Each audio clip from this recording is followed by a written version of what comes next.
c'est vrai, mais ça n'a rien à voir avec ce que je raconte. Voilà. Mais je peux vous le faire façon Jacques Demy. Je vous chante la revue de presse. Ah, d'accord, oui. Donc, non, vous ne serez pas des nôtres pour le karaoké. Voilà. Donc, là, c'est rouge.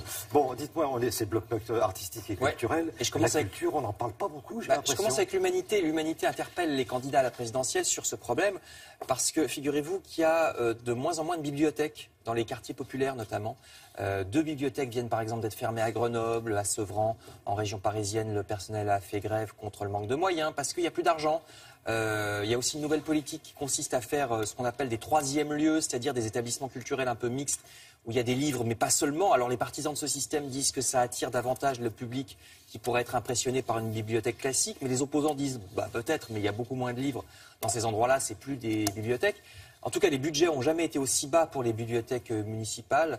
Même dans les villes plutôt riches, explique le directeur d'un réseau de bibliothèques cité par le journal, comme si on abandonnait tout à Internet et Google. Or non, c'est pas la même chose. Donc cet article de l'Humanité interpelle effectivement les candidats sur ce point de la politique culturelle. Alors, c'est vrai que la grande culture littéraire peut faire peur. Peut-être que vous n'avez jamais eu le courage de vous lancer dans de grandes œuvres comme les romans des sœurs Brontë. Grandes romancières anglaises du 19e siècle. La Croix et le Figaro littéraire vous proposent un autre moyen de les découvrir, justement, les sœurs Brontë, c'est via leur correspondance, parce que pour la première fois, les lettres des sœurs Brontë, leur correspondance, sont traduites en français. Il y a 300 lettres avec des explications, bien sûr, pour qu'on puisse suivre leur vie à ce moment-là.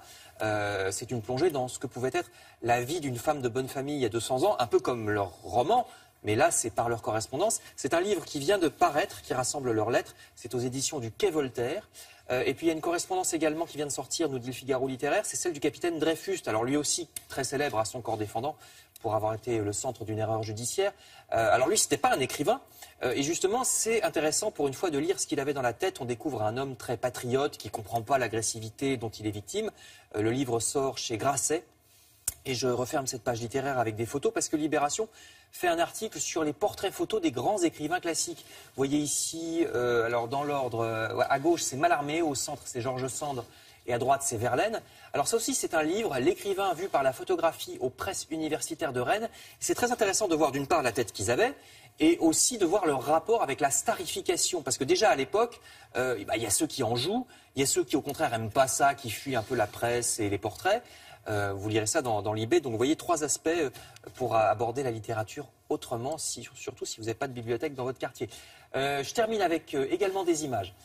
Cette fois, c'est un sauvetage. Le Figaro et le Parisien nous apprennent qu'il faut sauver des films, certains films des années 30 à 60. Alors vous voyez, ça parle de Belleville parce qu'il y a un des films actuellement qu'on cherche à sauver qui se passe à Belleville dans les années 50.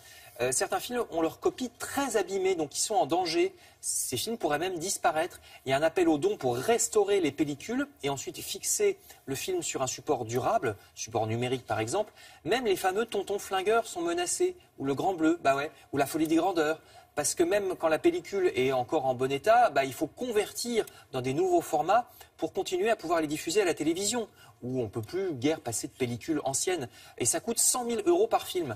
Donc les tontons flingueurs viennent de partir en restauration, mais il n'y a pas d'argent pour tous. La ville de Montauban, pourquoi Montauban a donné beaucoup d'argent pour les tontons flingueurs, puisque Montauban ne devrait jamais quitter Montauban. Oui, voilà, c'était des répliques du film. Dit Fernand Naudin, Lido Ventura. Voilà. Donc on va sauver les tontons flingueurs. Exactement. C'est une bonne nouvelle. Ça, c'est dans le Parisien, dans le Figaro. Merci beaucoup.